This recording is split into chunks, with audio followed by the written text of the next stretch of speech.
കുട്ടനാട് പാക്കേജിന് ബദലായി പുതിയ നിർദ്ദേശവുമായി ബി.ജെ.പി. രംഗത്ത്. കുട്ടനാട് മാസ്റ്റർ പ്ലാൻ എന്ന പേരിൽ പുതിയ നിർദ്ദേശങ്ങൾ കേന്ദ്ര കൃഷിമന്ത്രിക്ക് കഴിഞ്ഞ ദിവസം കർഷക മോർച്ചയുടെ നേതൃത്വത്തിൽ സമർപ്പിച്ചു.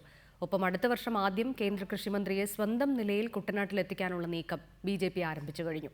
ഇതുവഴി കർഷകർക്കിടയിലേക്ക് കൂടുതൽ ഇറങ്ങിച്ചെല്ലാനാണ് ബി.ജെ.പി. ലക്ഷ്യമിടുന്നത്. കാർഷിക മേഖലയെ മുൻനിർത്തി കുട്ടനാടിന്റെ സമഗ്ര വികസനം ലക്ഷ്യം വെച്ച് 2008 കേന്ദ്ര സർക്കാർ പ്രഖ്യാപിച്ച 1840 കോടിയുടെ ബൃഹത് പദ്ധതി ശ്രദ്ധേയമായത് നടത്തിപ്പിലെ കെടുകാര്യസ്ഥതയും അഴിമതിയും കൊണ്ടായിരുന്നു. നിർമ്മാണ പ്രവർത്തനങ്ങൾ നീണ്ടുപോയതല്ലാതെ ഇതുവരെ ഒരു പ്രവൃത്തിയും പൂർത്തിയായില്ല.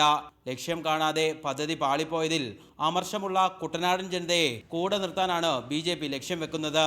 കുട്ടനാടിന്റെ സമഗ്ര വികസനത്തിന് ആവശ്യമായ പുതിയ നിർദ്ദേശങ്ങൾ കഴിഞ്ഞ ദിവസം കൊച്ചിയിലെത്തിയ കേന്ദ്ര കൃഷിമന്ത്രിക്ക് കർഷക മോർച്ച സമർപ്പിച്ചു കഴിഞ്ഞു.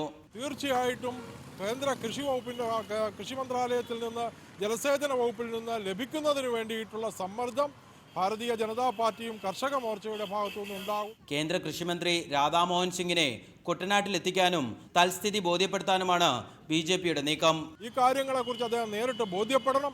തീർച്ചയായിട്ടും അടുത്ത മാസം അദ്ദേഹം പാർലമെന്റ് സെഷൻ കഴിഞ്ഞാൽ കുട്ടനാട് സന്ദർശിക്കാനുള്ള സാഹചര്യങ്ങൾ ഉണ്ടാകും എന്ന് ബി.ജെ.പിക്കും കർഷക മോർച്ചയ്ക്കും ഉറപ്പ് നൽകിയിട്ടുണ്ട്. ഇടത് വലത് മുന്നണികൾ നടപ്പിലാക്കി പരാജയപ്പെട്ട പദ്ധതി പുതിയ മാർഗത്തിലൂടെ സ്വന്തം നിലയിൽ നടപ്പിലാക്കി വിജയിപ്പിക്കാനാണ് ബി.ജെ.പി. ലക്ഷ്യമിടുന്നത്.